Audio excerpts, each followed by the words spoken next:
ಪರಮಾನಂದರು ನಾವು ಪ್ರೀತಿಯಿಂದ ತೋರಿಸಿದ್ರೆ ಅವ್ರು ನಿಮಗೆ ಬದುಕು ಕೊಡ್ತಾರೆ, ಜೀವ ಕೊಡ್ತಾರೆ, ಅದೃಷ್ಟ ಕೊಡ್ತಾರೆ, ಸಂಪತ್ತು ಕೊಡ್ತಾರೆ, ಎಲ್ಲವನ್ನು ಕೊಡ್ತಾರೆ, ಮಕ್ಕಳು ಮರಿ ಕುಟುಂಬ ಚೆನ್ನಾಗಿಡ್ತಾರೆ.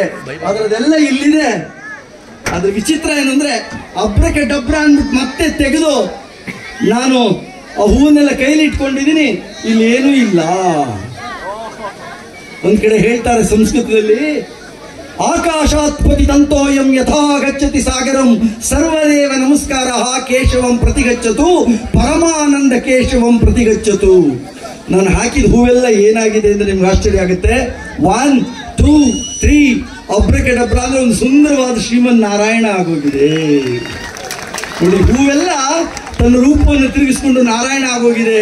ಹೇಗೆ ಆಕಾಶದಿಂದ ಬೀಳೋ ಮಳೆಯ ನೀರಿನ ಹನಿ ಒಂದು ಸಳ್ಳ ಹಳ್ಳ ಆಗುತ್ತೋ, ಕೊಳ್ಳ ಆಗುತ್ತೋ, ಕಾಲುವೆ ಆಗುತ್ತೋ, ನದಿ ಆಗುತ್ತೋ, ಕಡೆ ಹೋಗಿ ಸಮುದ್ರವನ್ನು ಸೇರುತ್ತೋ, ಹಾಗೆ ನೀವೆಲ್ಲ ಮಾಡೋ ಪರಮಾನಂದನ ಪೂಜೆ ಈ ಹಳ್ಳಿಯನ್ನು ಉದ್ಧಾರ ಮಾಡುತ್ತೆ. ಕವಟಿಗೆ ಜನರಿಗೆಲ್ಲ ಮತ್ತೆ ನಮ್ಮ ಟೀಮಿಂದ ಒಂದು ಶುಭಾಶಯಗಳು. ಎಲ್ರಿಗೂ ಒಳ್ಳೇದಾಗ್ಲಿ. Will go to the next magic. ಈಗ ಸ್ವಲ್ಪ ಕಾಮಿಡಿ ಮ್ಯಾಜಿಕ್ ಹೋಗೋಣ.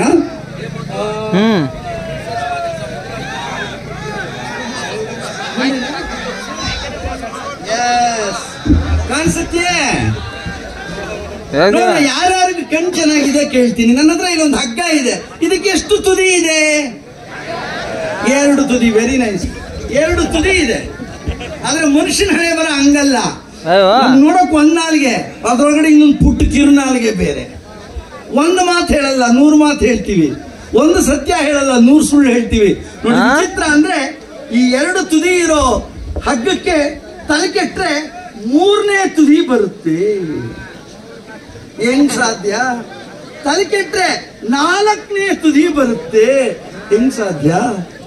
ಇನ್ನು ತಲೆ ಕೆಟ್ರೆ ಈ 2 ಹಗ್ಗ 2 ಆಗ್ಬಿಡುತ್ತೆ. ಇನ್ನೂ ತಲೆ ಕೆಟ್ರೆ ರವಿಚಂದ್ರನ್ ತರ ಏಕಾಂಗಿ ಆಗ್ಬಿಡುತ್ತೆ. ಏನ್ ವಿಚಿತ್ರ ಜೀವನ ಇದು. ಇನ್ನೂ ತಲೆ ಕೆಟ್ರೆ ಇಲ್ದೇ ಇರೋ ಸಮಸ್ಯೆಗಳನ್ನೆಲ್ಲ ತಂದ್ಕೊಂಡು ಜೀವನ ಪೂರ್ತಿ ಗಂಟು ಹಾಕತ್ತೀವಿ. ಇಲ್ಲಿ ಎಷ್ಟು ಗಂಟು ಕಾಣಿಸುತ್ತೆ? ಇಲ್ಲ. ಮನುಷ್ಯ ಕೈ ಇಟ್ಟಲ್ಲೆಲ್ಲ ಗಂಟು ಗಂಟು ಗಂಟು. ಆದ್ರೆ ಪರಮಾನಂದರನ್ನ ಪ್ರೀತಿಯಿಂದ ಆರಾಧಿಸ್ಬಿಟ್ರೆ ನಮ್ಮ ಜೀವನದ ಗಂಟುಗಳೆಲ್ಲ ಮಾಯಾ. ಅದೇ ಜೀವನ, ಅದೇ ಫಿಲಾಸಫಿ, ಅದೇ ಭಾರತೀಯತೆ, ಅದೇ ದೇವರ ಸಂಕಲ್ಪ. ಸೊ ನಿಮ್ಗೆಲ್ರಿಗೂ ಪರಮಾನಂದ ಒಳ್ಳೇದು ಮಾಡಲಿ ಅನ್ನೋ ಮಾತನ್ನ ಹೇಳ್ತಾ ಈಗ ಇನ್ನೊಂದು ಡಿಫ್ರೆಂಟ್ ಆಗಿರೋ ಮ್ಯಾಜಿಕ್ ಮಾಡೋಣ. ಅದ್ಭುತ ಕಾದಿದೆ.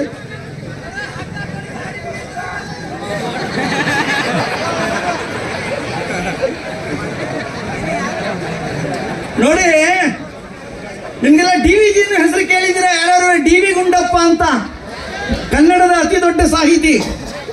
ಅವರಿಗೆ ಜ್ಞಾನಪೀಠ ಪ್ರಶಸ್ತಿ ಬರಬೇಕಾಗಿತ್ತು, ಆದರೆ ಕಾರಣಾಂತರದಿಂದ ಬರಲಿಲ್ಲ. ಆದ್ರೂ ಮುಕ್ಕೋಟಿ ಕನ್ನಡಿಗರ ಹೃದಯ ಪೀಠದಲ್ಲಿದ್ದಾರೆ ಇವತ್ತು DV ಗುಂಡಪ್ಪನವರು. ಅವರೊಂದು ಮಾತು ಹೇಳ್ತಾರೆ. ಏನಪ್ಪಾ ಅಂದ್ರೆ, ಇದನ್ನ ಭೂಮಿ ಅಂತ ಕರೆಯೋಣ. ಏನಿದು? ಇದೇನ್ ಕಲರ್ ನೋಡೋಣ, ಯಾರು ಹೇಳಿ? ಈಗ ಎಷ್ಟು ಜನ ಕಲರ್ ಹೇಳ್ತಿರೋ? ಈಗಿಂದನೇ ಕಲರ್ ನೋಡೋದು ಅಭ್ಯಾಸ ಮಾಡ್ಕೊಳ್ಳಿ. ಕಾಲೇಜ್ ಹೋದ್ಮೇಲೆ ತುಂಬಾ ಅನುಕೂಲ ಆಗುತ್ತೆ. ಓಕೆನಾ? ಈಗ ಇದನ್ನ ಭೂಮಿ ಅನ್ನೋಣ, ಇದನ್ನ ಬ್ರಹ್ಮಾಂಡ ಅನ್ನೋಣ. ಇದು ಬ್ರಹ್ಮಾಂಡ, ಖಾಲಿ ಬಾಕ್ಸು. ಇದ್ರಲ್ಲಿ ಏನಾದ್ರು ಇದೆಯಾ? ಈಗ ಭೂಮಿ ಹಾಕಿದೆ. ಆದ್ರೆ ಈ ಭೂಮಿ ನಾಶ ಮಾಡೋ ಹುಚ್ಚು ಟೆರರಿಸ್ಟ್ಗಳಿಗೆ. ಮಾತೆತ್ತಿದ್ರೆ ಅಮೆರಿಕ ನಾಶ ಮಾಡ್ತೀವಿ, ಇಂಗ್ಲೆಂಡ್ ನಾಶ ಮಾಡ್ತೀವಿ, ಕಾಶ್ಮೀರ ನಾಶ ಮಾಡ್ತೀವಿ, ಇಸ್ರೇಲ್ ನಾಶ ಮಾಡ್ತೀವಿ. ಜಾಸ್ತಿ ಮಾತಾಡ್ರೆ ನಮಗ್ ನಾವೇ ನಾಶ ಆಗ್ತೀವಿ. ತವರವರೇ ಸೂಯಿಸೈಡ್ ಬಾಂಬ್ ಕಟ್ಕೊಂಡು ಸಾಯ್ತಾ ಇರ್ತಾರೆ. ಅದಕ್ಕೆ DV ಗುಂಡಪ್ಪನ ಹೇಳ್ತಾರೆ, ದಡ್ಡ ಮುಂಡೇವಾ, ನೀವು ಭೂಮಿನ ನಾಶ ಮಾಡಕ್ಕಾಗಲ್ಲ. ಹಾಗಾದ್ರೆ ಟೆರರಿಸ್ಟ್ಗಳು ಏನನ್ನ ನಾಶ ಮಾಡ್ತಾರೆ? ಭೂಮಿನಲ್ಲ. ಭೂಮಿ ಮೇಲೆ ಮನುಷ್ಯ ಕಟ್ಟಿರೋ ಬಿಲ್ಡಿಂಗ್ಗಳು, ಮಂದಿರಗಳು, ಮಸೀದಿಗಳು, ಫ್ಲೈಓವರ್ಗಳು, ಆಸ್ಪತ್ರೆಗಳನ್ನ ಮಾತ್ರ ನಾಶ ಮಾಡ್ತಾರೆ ಹೊರತು ನಮ್ಮ ತಾಯಿ ಭೂತಾಯಿನ ಯಾರು ಮುಟ್ಟಕ್ಕಾಗಲ್ಲ. ಅದಕ್ಕೆ DV ಗುಂಡಪ್ಪನ ಹೇಳ್ತಾರೆ, ಹುಳು ಹುಟ್ಟಿ ಸಾಯುತ್ತಿರೆ, ನೆಲ ಸವೆದು ಕರಗುತ್ತಿರೆ, ಕಡಲಲೆತ್ತಲೋ ಹೊಸ ದ್ವೀಪ ಮೇಲೆ ಇಳುವುದು, ಕಳೆಯುತ್ತೊಂದಿರಲಲ್ಲಿ ಬೆಳೆಯುವುದು ಇನ್ನೊಂದಿಲ್ಲಿ, ಅಳಿವಿಲ್ಲ ವಿಶ್ವಕ್ಕೆ ಮಂಕುತಿಮ್ಮ. ಸೊ ಯಾರು ಭೂಮಿ ನಾಶ ಮಾಡಕ್ಕಾಗಲ್ಲ. ನೋಡಿ, ನಿಮ್ ಕಣ್ಣೆದುರುಗಡೆನೆ ನಾನು ಈ ಭೂಮಿ ತಗೋತೀನಿ, ನನ್ನ ಸ್ಟೂಡೆಂಟ್ ಸಹನ ಕೊಟ್ಬಿಡ್ತೀನಿ. ತಗೊಮ್ಮ. ಈಗ ಹೇಳಿ, ಭೂಮಿ ಇಲ್ಲಿದ್ಯಾ ಅಲ್ಲಿದ್ಯಾ? ಇಲ್ಲಿದ್ಯಾ? ಇಲ್ಲ, ಇಲ್ಲೇ ಇದೆ. ಭೂಮಿ ನಾವು ನಾಶ ಮಾಡಕ್ಕಾಗಲ್ಲ. ನೋಡಿ, ಒಂದು ಖಾಲಿ ಬಾಕ್ಸು. ಅದ್ರ ಗುಂಡಪ್ಪನವ್ರು ಹೇಳ್ತಾರೆ, ಅಳಿವಿಲ್ಲ ವಿಶ್ವಕ್ಕೆ ಮಂಕುತಿಮ್ಮ, ಭೂಮಿ ಇಲ್ಲೇ ಇದೆ. This is the beauty. Yes, ನೀವು ಮನ್ಸು ಮಾಡಿದ್ರೆ ಭೂಮಿನ ಯಾವಾಗ ಬೇಕಾದ್ರೆ ಉಳಿಸ್ಕೋಬಹುದು, ಎಷ್ಟು ಬೇಕಾದ್ರೆ ಉಳಿಸ್ಕೋಬಹುದು. ಅದಕ್ಕೆ ನೇಚರ್ ಈಸ್ ಅವರ್ ಟೀಚರ್. ನಿಮ್ ಭೂಮಿ ನೀವು ಕಾಪಾಡ್ಕೊಳ್ಳಿ, ನಿಮ್ ಜಮೀನನ್ನು ಭದ್ರ ಮಾಡ್ಕೊಳ್ಳಿ, ನಿಮ್ ಸಂಸಾರ ಸೇಫ್ ಆಗಿ ಇಟ್ಕೊಳ್ಳಿ. ಅದೇ ಇವತ್ತಿನ ಮ್ಯಾಜಿಕ್ನ ಸಾರಾಂಶ. ಈಗ ಮುಂದಿನ ಮ್ಯಾಜಿಕ್ ಹೋಗೋಣ. ಬಟ್ ಹೋಗೋಕ್ ಮುಂಚೆ ನಿಮ್ಗೆಲ್ಲ ಒಂದು ಪ್ರಶ್ನೆ. ಕರೆಕ್ಟಾಗಿ ಯಾರು ಉತ್ತರ ಕೊಟ್ರೆ 1000 ರೂಪಾಯಿ ಬಹುಮಾನ. ಈಗ ನೀವುಗಳೆಲ್ಲ ಇಲ್ಲಿರೋ ಕಲಾವಿದರಿಗೆ ದುಡ್ಡು ಕೊಡ್ತಾ ಇದ್ರಿ, ಈಗ ನನ್ನ ಕಡೆಯಿಂದ ಆಡಿಯನ್ಸ್ಗೆ ದುಡ್ಡು. ನೋಡೋಣ ಯಾರು ಉತ್ತರ ಕೊಡ್ತೀರಾ ನೋಡೋಣ. ಪುನೀತ್ ರಾಜ್ಕುಮಾರ್ಗೂ ಶಿವರಾಜ್ ಕುಮಾರ್ಗೂ ಇರೋ ವ್ಯತ್ಯಾಸ ಏನು ನೋಡೋಣ. ಕರೆಕ್ಟಾಗಿ ಹೇಳಿ. 1000 ರೂಪಾಯಿ, 1 ರೂಪಾಯಿ ಅಲ್ಲ, 2 ರೂಪಾಯಿ ಅಲ್ಲ. ಅಣ್ಣ ತಮ್ಮ ಎಲ್ಲಾರ್ಗೂ ಗೊತ್ತಿರೋ ಸತ್ಯ, ಅದು ಬಿಟ್ಟಿನ್ನೇನಾರು. ಏನಣ್ಣ ಇದು ಒಂಥರ ಚೆನ್ನಾಗಿದೆ ಉತ್ತರ. ಬಟ್ ಇಬ್ರಿಗೂ ಒಂದೇ ವಯಸ್ಸು ಆಗಕ್ಕಾಗಲ್ಲ, ಒಂದೇ ಸತಿಗೆ ಅಮ್ಮ ಹೊಟ್ಟೆಯಿಂದ ಈಚೆ ಬರ್ಲಿಲ್ವಲ್ಲ. ಬಟ್ ನಾನು ಹೇಳಿದ್ರೆ ನಂಗೆ ಬಿಡ್ತೀರಾ. ಬಟ್ ಅದು ನಿಜಾನ ಅಲ್ವಾ ಅಂತ ನೀವು ಒಪ್ಕೋಬೇಕು. ಹೇಳ, ಯಾರಿಗೂ 1000 ರೂಪಾಯಿ ಬೇಡವಾ? ಹೇಳ್ಬಿಡ್ತೀನಿ ಕೇಳಿ, ಮಜಾ ಇದೆ. ಏನಪ್ಪ ಪುನೀತ್ ರಾಜ್ಕುಮಾರ್ಗೂ ಶಿವರಾಜ್ ಕುಮಾರ್ಗೂ ಮೇನ್ ವ್ಯತ್ಯಾಸ ಅಂದ್ರೆ, ಶಿವರಾಜ್ ಕುಮಾರ್ ಅವ್ರು ಯಾವಾಗ್ಲೂ ಹೇಳ್ತಿರ್ತಾರೆ ಕಲ್ಯಾಣ್ ಜ್ಯುವೆಲ್ಲರ್ಸ್ ಅಲ್ಲಿ ಚಿನ್ನ ತಗೊಳ್ಳಿ ತಗೊಳ್ಳಿ ತಗೊಳ್ಳಿ ಅಂತ. ಆದ್ರೆ ಪುನೀತ್ ರಾಜ್ಕುಮಾರ್ ಹೇಳ್ತಿದ್ರು ಮುತ್ತೂಟ್ ಫೈನಾನ್ಸ್ ಅಲ್ಲಿ ಅಡ ಇಡಿ ಅಂತ. ಒಬ್ಬ ಅಣ್ಣ ಚಿನ್ನ ತಗೊಳ್ಳಿ ಅಂತಾನೆ, ತಮ್ಮ ಅಡ ಇಡಿ ಅಂತಾನೆ. ಇದು ಮೇನ್ ವ್ಯತ್ಯಾಸ. ಸುಳ್ಳೋ ನಿಜವೋ ನನಗೆ ಗೊತ್ತಿಲ್ಲ.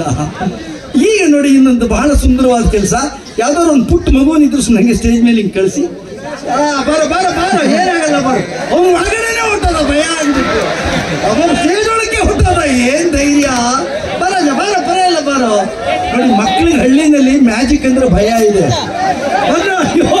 ಏನು ಮಾಡಲ್ಲ ಬಂದ್ರು, ಯಾವ್ದಾರು ಬಿಟ್ಬಿಡಿ ಅವ್ರು ಹಂಗೆ ಹೊಟ್ಟೋಗ್ಲಿ. ಅವನೇ ಕೂಸಿ ಬಂದ ಕಡೆಗೆ ನೋಡಿ. ಈಗ ಒಂದು ಬಲೂನ್ ಇದೆ. ಈ ಬಲೂನಲ್ಲಿ ಏನಾದ್ರು ಮಾಡಬೇಕು. ನಿಮ್ಗೊಂದು ಆಶ್ಚರ್ಯ ಆಗುತ್ತೆ. ನಿಮ್ಮ ಮನೆಯಲ್ಲಿ ಮಕ್ಕಳು ಯಾವಾಗಲೂ ಮೊಬೈಲ್ ಇಟ್ಕೊಂಡು ಗೇಮ್ಸ್ ಆಡ್ತಾ ಇದ್ರೆ ಯೋಚನೆ ಮಾಡಬೇಡಿ, ಇದೊಂದು ಆರ್ಟ್ ಹೇಳ್ಕೊಡಿ ಮಕ್ಕಳಿಗೆ. ಇದಕ್ಕೆ ಹೆಸರು ಬಲೂನ್ ಮಾಡ್ಲಿಂಗ್ ಅಂತ. ಇದೇನಪ್ಪ ಅಂದ್ರೆ ಇದನ್ನ 1000 ಪ್ರಾಣಿ ಮಾಡಬಹುದು. ಎಷ್ಟು ಮಾಡಬಹುದು? 1000. ನೀವು ಹೇಳಿದ ಪ್ರಾಣಿ ಆನೆ, ಸಿಂಹ, ಡೈನಾಸರಸ್, ಟೈಗರ್, ಚಿಟ್ಟೆ, ಏನ್ ಬೇಕಾದ್ರೂ ಮಾಡಬಹುದು ಇದರಲ್ಲಿ. ರಾಜಾ, ನಿನ್ನ ಹೆಸರೇನು? ಭೀಮರಾವ್ ಅಂಬೇಡ್ಕರ್. Very nice. ನಮ್ಮ ಸಂವಿಧಾನ ಬರೆದ ಪುಣ್ಯಾತ್ಮ. ಎಸ್. ನೋಡಿ ಇದರಲ್ಲಿ ನಾನೀಗ ಒಂದು ಒಳ್ಳೆ ನಾಯಿ ಮಾಡ್ಕೊಡ್ಬೇಕು ಅಂತಿದ್ದೀನಿ ನಿನಗೆ. ನಿನಗೆ ಇಂಡಿಯಾ ನಾಯಿ ಬೇಕಾ, ಅಮೆರಿಕಾ ನಾಯಿ ಬೇಕಾ? ಅಮೆರಿಕಾ ನಾಯಿ. ನೋಡ್ರಿ ಕತೆ, ಕವಟಿಗೆನಲ್ಲಿ ಕೂತ್ಕೊಂಡು ನಂಗೆ ಇದಕ್ಕೆ ಹಿಂಗಾಗಿ ನಾನು ಪ್ರತಿ ವರ್ಷ ಅಮೆರಿಕಾ 2 ಸತಿ ಹೋಗ್ತೀನಿ ಮ್ಯಾಜಿಕ್ ಶೋ ಮಾಡಕ್ಕೆ. ನಿಮ್ಗೆ ಆಶ್ಚರ್ಯ ಆಗುತ್ತೆ ಹೇಳಿದ್ರೆ, ಪ್ರತಿಯೊಂದು ಅಮೆರಿಕಾದ ಕಾರ್ಯಕ್ರಮಗಳಲ್ಲಿ ಮಿನಿಮಮ್ 3000 ಜನ 4000 ಜನ ಕನ್ನಡಿಗರು ಸೇರ್ತಾರೆ.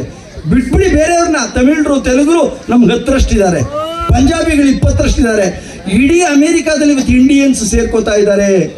ಅಮೆರಿಕಾದ ಎಲೆಕ್ಷನ್ಗಳಲ್ಲಿ ಭಾರತೀಯರಿಗೆ ವಿಶೇಷವಾದ ಸ್ಥಾನಮಾನ. ಯಾಕೆ ಅಂದ್ರೆ ಯಾರು ಗೆಲ್ಲಬೇಕು ಅನ್ನೋದನ್ನ ಭಾರತೀಯರು ಡಿಸೈಡ್ ಮಾಡೋ ಲೆವೆಲ್ ಬೆಳೆದಿದ್ದೀವಿ ಅಮೆರಿಕಾದಲ್ಲಿ. ದಟ್ ಈಸ್ ಭಾರತ್ ಮಾತೆಯ ವಿಷಯ. ಇವತ್ತು ಅಮೆರಿಕ ಪ್ರೆಸಿಡೆಂಟು ಅವನ ಅರಮನೆಯಲ್ಲಿ, ವೈಟ್ ಹೌಸ್ ಅಲ್ಲಿ ದೀಪಾವಳಿ ಮಾಡ್ತಾನೆ, ಕಾಮನ್ ಹಬ್ಬ ಮಾಡ್ತಾನೆ. ಹಿಂಗಿದೆ ಇಂಡಿಯನ್ ಕರ್ಬಾರು. ಅದೇ ನಮ್ಮ ಮುಂದಿನ ಫ್ಯೂಚರು. ರಾಮ ರಾಜ್ಯ 22ನೇ ತಾರೀಕಿಂದ. ಜೈ ಶ್ರೀರಾಮ್. ಇವನಿಗೆ ಒಂದು ಸುಂದರವಾದ ಒಂದು ನಾಯಿ ಮಾಡ್ಕೊಳ್ಳೋಣ. ನೀವು ಇದನ್ನು ಕಲ್ತ್ಕೋಬಹುದು, ಮಕ್ಕಳಿಗೂ ಹೇಳ್ಕೊಡಿ. ತುಂಬಾ ಸುಲಭ. ಯೂಟ್ಯೂಬ್ ಅಲ್ಲಿ ಹೋಗ್ಬಿಟ್ಟು ಬಲೂನ್ ಮಾಡೋದು ಹೇಗೆ ಅಂತ ಒಂದು ಹೊಡೀರಿ, ನಿಮ್ಗೆ ತೋರಿಸುತ್ತೆ. ನೋಡಿ ಇದರಲ್ಲಿ ಒಂದು, ಈಗ ಅವನು ಆಸೆ ಪಟ್ಟಿದ್ದಾರೆ ಅಮೆರಿಕ ನಾಯಿ. ಇಂಡಿಯಾ ನಾಯಿಗಳೆಲ್ಲ ಪುಟ್ಟದಾಗಿರುತ್ತೆ, ಅಮೆರಿಕ ನಾಯಿ ಸ್ವಲ್ಪ ಉದ್ದವಾಗಿರುತ್ತೆ. ಇವನಿಗೆ ಒಂದು ಅಮೆರಿಕ ನಾಯಿ ಮಾಡ್ಕೊಳ್ಳೋಣ. ಮ್ಯೂಸಿಕ್ ಇದು, ಸುಮ್ಮನೆ ಏನಾದ್ರು ಮ್ಯೂಸಿಕ್ ಹಾಕಿ ಸರ್, ಪರವಾಗಿಲ್ಲ. ನೋಡಿ 1 2 3. ಫಸ್ಟ್ ಮುಖ 6 ಸತಿ ಸುತ್ತಬೇಕು. ಇಷ್ಟು ಎಷ್ಟಿರುತ್ತೆ ಕಿವಿಪ್ಪ ನಾಯಿಗೆ? 2 ಇರ್ತದೆ. ಚೆನ್ನಾಗಿ ನೋಡೋದು. 2 ಇನ್ನೇನು ಇರ್ತದೆ ಹೇಳಿ ನೋಡೋಣ. 2 ಕಿವಿ, 1 ಕತ್ತು, 1 ಕಾಲು, ಈಗ 1 ಹೊಟ್ಟೆ, ಇನ್ನೊಂದು ಕಾಲು. ಈಗ ಅಮೆರಿಕ ನಾಯಿ ಏನ್ ಬೇಕಾದ್ರೂ ಮಾಡಬಹುದು ನೀವು. That is the beauty of balloon ಮಾಡಿ.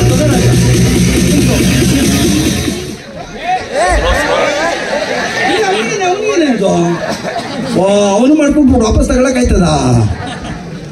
ನಾನು ಒಂದು ಸಣ್ಣದೊಂದು ವಿಷಯ ಹೇಳಲೇಬೇಕು ನಿಮಗೆ. ಸುಳ್ಳು ಹೇಳೋದ್ರಲ್ಲಿ ಎಕ್ಸ್ಪರ್ಟ್ಗಳು ಯಾರು ಇದ್ದಾರೆ ಈ ದೇಶದಲ್ಲಿ? ನೀವು ನಂಬ್ತಿರೋ ಬಿಡ್ತಿರೋ, ಈ ದೇಶದಲ್ಲಿ ಬೇಕಾದಷ್ಟು ಲಜಿಗಳಿದೆ. ಏನು ಸೋಷಿಯಾಲಜಿ ಇದೆ, ಝುವಾಲಜಿ ಇದೆ, ಬಯಾಲಜಿ ಇದೆ. ನಾನು ಹೊಸದಾಗಿ ಒಂದು ಶುರು ಮಾಡಿದ್ದೀನಿ, ಬುರ್ಡಾಲಜಿ ಅಂತ. ಇದಕ್ಕೆ ಸರಿ ಡಾಕ್ಟರೇಟ್ ಬಂತು ನನಗೆ ಮೈಸೂರು ಯೂನಿವರ್ಸಿಟಿನಲ್ಲಿ. ಏನಪ್ಪ ಬುರ್ಡಾಲಜಿಗೆ ನನ್ನ ಹುಟ್ಟಿನ ಕಥೆನ ನಾನು ಸಬ್ಮಿಟ್ ಮಾಡಿದೆ. ಆ ಹುಟ್ಟಿನ ಕಥೆ ನೋಡಿ ಮೈಸೂರು ಯೂನಿವರ್ಸಿಟಿನಲ್ಲಿ ನನಗೆ ಡಾಕ್ಟರೇಟ್ ಕೊಟ್ಬಿಟ್ರು. ಯಾವುದರಲ್ಲಿ? ಬುರ್ಡಾಲಜಿನಲ್ಲಿ. ಅದೇನೋ ಒಂದು ಸಣ್ಣ ಎಕ್ಸಾಂಪಲ್ ಕೊಡ್ತೀನಿ, ಸುಮ್ಮನೆ ಕೇಳಿ. 1 ನಿಮಿಷದ ಕತೆ ಅಷ್ಟೇ. ನಾನು ಹುಟ್ಟಿದ್ದು ಫೆಬ್ರವರಿ 30ನೇ ತಾರೀಕಿನ ದಿವಸ. ಸಾಧ್ಯನಾ? ಯಾಕಾಗಲ್ಲ?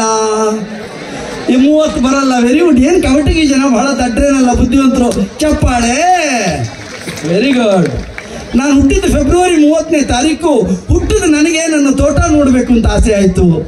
ತೊಟ್ಲಲ್ಲಿ ಮಲಗಿದ್ದೆ ನಾನು. ಮೆಟ್ಲಿಳಿದು ಕೆಳಗಡೆ ಬರ್ತೀನಿ. ಅವತ್ತಿನ್ನೂ ಹುಟ್ಟಿದ್ದೆ. ತೋಟ ನೋಡೋ ಆಸೆ. ಬರ್ತೀನಿ, ಏನು ಭವ್ಯವಾದ ತೋಟ, ಏನು ಒಂದೊಂದು ತುಂಬೆ ಸಸಿಗಳು ಆಕಾಶದ ಎತ್ತರ ಇದೆ. ತೆಂಗಿನ ಸಸಿಗಳೆಲ್ಲ ಪುಟ್ಟದಾಗಿದೆ. ತುಂಬೆ ಸಸಿ ನೋಡ್ಕೊಂಡು ಹಂಗೆ ಬರ್ತಿರ್ಬೇಕಾದ್ರೆ ಒಂದು ದೊಡ್ಡ ಕುಂಬಳಕಾಯಿ ಮರ. ನೋಡ್ತಾ ನೋಡ್ತಾ ನೋಡ್ತಾ 4 ಕುಂಬಳಕಾಯಿ ಉದುರಿಸ್ಕೊಂಡೆ. ಅದ್ರ ಪಕ್ಕದಲ್ಲೇ ಒಂದು ಜೇನುಗೂಡು ಕಟ್ಟಿಬಿಟ್ಟಿತ್ತು. ನನಗೆ ಜೇನು ಅಂದ್ರೆ ಪಂಚಪ್ರಾಣ ಹುಟ್ಟಿದ ದಿವಸದಿಂದ, ಯಾಕೆಂದ್ರೆ ಅವತ್ತಿನ್ನೂ ಹುಟ್ಟಿದ್ನಲ್ಲ. ಸೊ ನಾನೇನು ಮಾಡಿದೆ, ಸೀದಾ ಒಂದು ಕಲ್ಲು ತಗೊಂಡು ಜೇನುಗೂಡು ಹೊಡೆದೆ. ಎಲ್ಲ ಜೇನುಗಳು ಬಂದು ನನ್ನ ಜೋಬಲ್ಲಿ ಕುತ್ಕೊಂಡ್ಬಿಡ್ತು. ಒಂದು ಜೇನು ತಪ್ಪಿಸ್ಕೊಂಡು ಹೊರಟೋಯ್ತು. ನನಗೆ ಬಹಳ ಸಿಟ್ಟು ಬಂತು. ಯಾಕೆಂದ್ರೆ ಹುಟ್ಟಿದ ದಿವಸ ನನ್ನ ಮಾತು ಕೇಳ್ತಾ ಇರಲ್ಲ ಜೇನು ಅಂತೇಳಿ ಇನ್ನೊಂದು ಜೇನು ತಗೊಂಡು ಅದ್ರ ಮೇಲೆ ಕೂತು ಆ ತಪ್ಪಿಸ್ಕೊಂಡು ಹೋಗಿ ಜೇನನ್ನು ಫಾಲೋ ಮಾಡ್ಕೊಂಡು ಹೋದೆ. ಏನೊಂದು 5-6 ಸಾವಿರ ಕಿಲೋಮೀಟರ್ ಹೋಗಿರ್ಬೋದು. ಶಾಕ್ ಆಗ್ಬಿಡ್ತು ನನಗೆ. ನನ್ನ ಜೇನು ಕಾಣಿಸ್ತಾ ಇಲ್ಲ. ಎಲ್ಲಿ ಹೋಯ್ತು ನೋಡೋದು. ಒಬ್ಬ ಕವಟಗಿಯ ರೈತ, ಅವನ ಹತ್ರ ಒಂದು ಎತ್ತಿದೆ, ಇನ್ನೊಂದು ಎತ್ತಿಲ್ಲ. ಅವನೇನು ಮಾಡಿದಾನೆ, ನನ್ನ ಹತ್ರ ತಪ್ಪಿಸ್ಕೊಂಡು ಹೋಗಿ ಜೇನನ್ನು ತಗೊಂಡು ಅವನ ನೇಗಿಲಲ್ಲಿ ಒಂದು ಎತ್ತಿನ ಜೊತೆ ಜೇನನ್ನು ಕಟ್ಬಿಟ್ಟು ನೆಲ ಉಳ್ತಾ ಇದ್ದ. ನಂಬ್ತಿರೋ ಬಿಡ್ತಿರೋ ಗೊತ್ತಿಲ್ಲ, ಇದು ಬುರ್ಡಾಲಜಿ. ಕಡೆಗೆ ಸಿಟ್ಟು ಬಂತು ನನಗೆ. ನನ್ನನ್ನು ಕೇಳಿದ್ರೆ ಯಾಕೆ ಜೇನು ತಗೊಂಡು ನೆಲ ಉಳ್ತಿದ್ಯಾ ಅಂದೆ. ಸ್ವಾಮಿ ಬಡವ, ಇರೋದು ಒಂದೇ ಎತ್ತು ಅಂದ. ಯೋಚನೆ ಮಾಡಬೇಡ ಅಂತ ಎತ್ತಿಸ್ಕೊಂಡು ಇನ್ನೊಂದು ಜೇನು ಕೊಟ್ಟೆ. ಫುಲ್ ಖುಷಿ ಆಗ್ಬಿಟ್ಟ. ಉಳ್ಕೊಂಡು ಕೂತ್ಕೊಂಡ.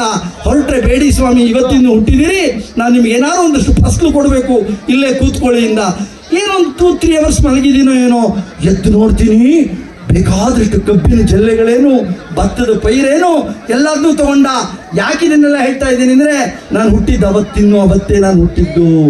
ಅವನು ಕೊಟ್ಟಿದ್ದನ್ನೆಲ್ಲ ಲೋಡ್ ಮಾಡಿಸ್ಕೊಂಡು ವಾಪಸ್ ಬರೋಣ ಅಂಥೇಳಿ ಬರ್ತಾ ಇರಬೇಕಾದ್ರೆ ದೊಡ್ಡದೊಂದು ಹುಲಿ ಸಿಕ್ಬಿಡ್ತು. ಹುಲಿ. ನನಗೆ ಶಾಕು. ಚೌಕಟ್ಟಾಗಿದೆ ಹುಲಿ, 12x12 ಹುಲಿ. ನೋಡ್ತಾ ನೋಡ್ತಾ ನನ್ನ ತಲೆನೇ ತಿಂದು ಹಾಕ್ಬಿಡ್ತು. ಮುಖವಿಲ್ಲದ ದೇಹ, ಮುಂಡವಿಲ್ಲದ ರುಂಡ. ಬರ್ತಾ ಇದೆ ಕೈನಲ್ಲಿ ಒಂದು ಅಮೃತದ ಬಾಟ್ಲು ತಗೋಬೇಕು ಅಂತ ಆಸೆ ಆಯ್ತು ನನಗೆ. ಎಲ್ಲಿದೆ ಅಮೃತ ಗೊತ್ತಿಲ್ಲ. ಯಾರೋ ಹೇಳಿದ್ರು ಆಕಾಶದಲ್ಲಿ ರಾಮಲೋಕದಲ್ಲಿದೆ, 22ನೇ ತಾರೀಕು ಅಯೋಧ್ಯೆಗೆ ಹೋದ್ರೆ ನಿನಗೆ ಅಮೃತ ಸಿಗುತ್ತೆ ಅಂದ್ರು. ಅವತ್ತಿನ್ನೂ ಹುಟ್ಟಿದ್ನಲ್ಲ ಬುರ್ಡಾಲಜಿ. ಹುಡುಕೊಂಡು ಹೊರಟೆ, ಜಾಗ ಗೊತ್ತಿಲ್ಲ. ಅದ್ರ ಕಡೆ ಒಂದು ಐಡಿಯಾ ಬಂತು. ಒಂದು ದೊಡ್ಡ ಅರಳಿ ಮರ ನೋಡ್ತೀನಿ. ಹತ್ತಿ ಹತ್ತಿ ಹತ್ತಿ ಮೇಲೆ ಹೋದ್ರೆ ಒಂದು ಕಡೆ ರಾಮ, ಇನ್ನೊಂದು ಕಡೆ ಸೀತೆ ಆನಂದವಾಗಿ ಕೂತಿದ್ದಾರೆ. ಇತ್ಲ ಕಡೆ ಜಯಮಾಲಿನಿ ಡ್ಯಾನ್ಸು, ಅತ್ಲ ಕಡೆ ಹೇಮಮಾಲಿನಿ ಡ್ಯಾನ್ಸು. ಖುಷಿಯಾಗ್ಬಿಡ್ತು. ರಾಮ ನೋಡ್ದ, ಅಯ್ಯೋ ತಾವು ಯಾರು ಇಷ್ಟು ದೂರ ಬಂದಿದ್ದೀರಾ, ಬನ್ನಿ ಬನ್ನಿ ಅಂತಾನೆ. ಕೂತ್ಕೊಳ್ಳೋಕೆ ಜಾಗ ಇಲ್ಲ. ಸೀತೆಗೆ ನಾಚಿಕೆನೇ ಇಲ್ಲ. ಬನ್ನಿ ಕೂತ್ಕೊಳ್ಳಿ, ಪರವಾಗಿಲ್ಲ ಅಂತ ಪಕ್ಕದಲ್ಲಿ ಕೂರಿಸ್ಕೊಂಡ್ಬಿಡೋದೆ. ಅವತ್ತಿಂದ ಹುಟ್ಟಿದ್ನೆಲ್ಲ ಬಹಳ ಖುಷಿ ಆಯಿತು. ಅಮೃತದ ಬಾಟ್ಲು ತಂದು ಕೊಟ್ಟ. ಕೆಳಗಡೆ ಬರೋಣ ಅಂತ ನೋಡ್ತೀನಿ, ನಂಬ್ತಿರೋ ಬಿಡ್ತಿರೋ ಕವಟಗಿ ಜನ ಗೊತ್ತಿಲ್ಲ. ನಾನು ಹೋಗಿದ್ದ ಅರಳಿ ಮರ ಕತ್ತರಿಸಿ ಆಕಾಶಕ್ಕೆ ಹೊರಟೋಗಿದೆ. ಕೆಳಗಡೆ ಇಳಿಯಕ್ಕೆ ಆಗ್ತಿಲ್ಲ. ಏನು ಮಾಡೋದು? ಏನಾದ್ರು ಐಡಿಯಾ ಮಾಡಬೇಕಲ್ಲ. ನೋಡಿದ್ರೆ ಅಲ್ಲೊಬ್ಬ ಬೇಡ ನೀರಲ್ಲಿ ದೋಣಿ ಓಡಿಸ್ತಾ ಇದ್ದ. ಅವನು ಸ್ವಾಮಿ ಅಂದ. ನಾನು ಏನೂ ಅಂದೆ. ಆ ಸ್ವಾಮಿ ಮತ್ತೆ ಏನು ಅನ್ನೋ 2 ತರಂಗಗಳನ್ನು ತಗೊಂಡು ಗಂಟು ಹಾಕಿ ಅದನ್ನ ಹಂಗೆ ಹಿಡ್ಕೊಂಡು ಬಂದ್ಬಿಟ್ಟೆ. ನಂಬ್ತಿರೋ ಬಿಡ್ತಿರೋ ಗೊತ್ತಿಲ್ಲ, ಹುಟ್ಟಿದ್ ನಾನು ಇನ್ನೂ ಅವತ್ತೇ. ಬರ್ತೀನಿ, ದಡದಲ್ಲಿ ಕೈಯಲ್ಲಿ ಅಮೃತದ ಬಾಟ್ಲಿದೆ. ಒಂದು ದೊಡ್ಡ ಹುಲಿ ಬಂತು. ನೋಡಿದೆ ಅಲ್ಲ, ನನ್ನ ತಲೆನೇ ತಿಂದು ಹಾಕ್ಬಿಡ್ತು. ಏನ್ ಮಾಡೋಕ್ಕೂ ಗೊತ್ತಾಗ್ತಿಲ್ಲ. ಸೀದಾ ಮನೆಗೆ ಬರ್ತೀನಿ. ಶಾಕು. ಮನೇಲಿ ಮಕ್ಕಳೆಲ್ಲ ಹೊರಗಡೆ ಆಡ್ತಾ ಇದ್ದಾರೆ. ನನಗೆ ಗೊತ್ತಿಲ್ಲ, ಮನೆಯಿಂದ ಹೋಗುವಾಗ ಯಾರೂ ಇರಲಿಲ್ಲ ಮನೆಯಲ್ಲಿ. ಈಗ ಇಷ್ಟೊಂದು ಜನ ಮಕ್ಕಳು ಸೇರಿದ್ದಾರೆ. ಏನು ಅಂದೆ. ಅಯ್ಯೋ ದಡ್ಮುಂಡೆ ಗಂಡ, ನಿಮ್ಮ ಅಪ್ಪ ಅಮ್ಮ ಹುಟ್ಟಿದ್ದಾರೆ ಎಂದರು. ಎಷ್ಟು ಖುಷಿ ಆಯ್ತು ನನಗೆ ಅಂದರೆ, ಅವತ್ತಿನ ಹುಟ್ಟಿದ್ದಲ್ವಾ. ಸೊ ಸೊ ಸೀದಾ ಒಳಗಡೆ ಹೋದೆ, ನೋಡಿದ್ರೆ ನಮ್ಮಪ್ಪ ಇಲ್ಲಿ ನಮ್ಮಮ್ಮ ಇಬ್ರು ನಮಸ್ಕಾರ. ನಮ್ಮಪ್ಪ ಕೇಳಿದ್ರು, ಯಾಕೋ ಹಿಂಗಿದೆಯಾ, ತಲೆನೇ ಇಲ್ವಲ್ಲೋ ಅಂದೆ. ನಿಮ್ ಕೆಲಸ ಮಾಡಕ್ ಹೋಗಿ ಸಿಗಾಕೊಂಡಿದೀನಿ, ನಂಗೆ ತಲೆ ಬೇಕು ಅಂದೆ. ಅದಕ್ಕೆ ಯಾಕೆ ಯೋಚನೆ ಮಾಡ್ತೀಯಾ, ಕಬಡ್ಡಿಗಿನಲ್ಲಿ ಹೋಗಿ ನಿನ್ನ ಜೀವನ ಚರಿತ್ರೆ ಹೇಳ್ಕೊ, ನಿನಗೆ ತಲೆ ಬರುತ್ತೆ ಅಂದ್ರು. ಇವತ್ತು ನನ್ನ ಜೀವನ ಚರಿತ್ರೆ ಹೇಳಿದೀನಿ. ತಲೆ ಬಂದಿದ್ರೆ, ನಿಮಗೆ ತಲೆ ಇದ್ರೆ ನಂಗೆ ತಲೆ ಬಂದಿರೋದು ಕಾಣಿಸುತ್ತೆ, ಇಲ್ಲಿ ಕಾಣಿಸಲ್ಲ. Thank you, thank you, thank you. ಈಗ ಬೇರೆ ಎಂಟರ್ಟೈನ್ಮೆಂಟ್ ಇರುತ್ತೆ, just enjoy. Thank you once again.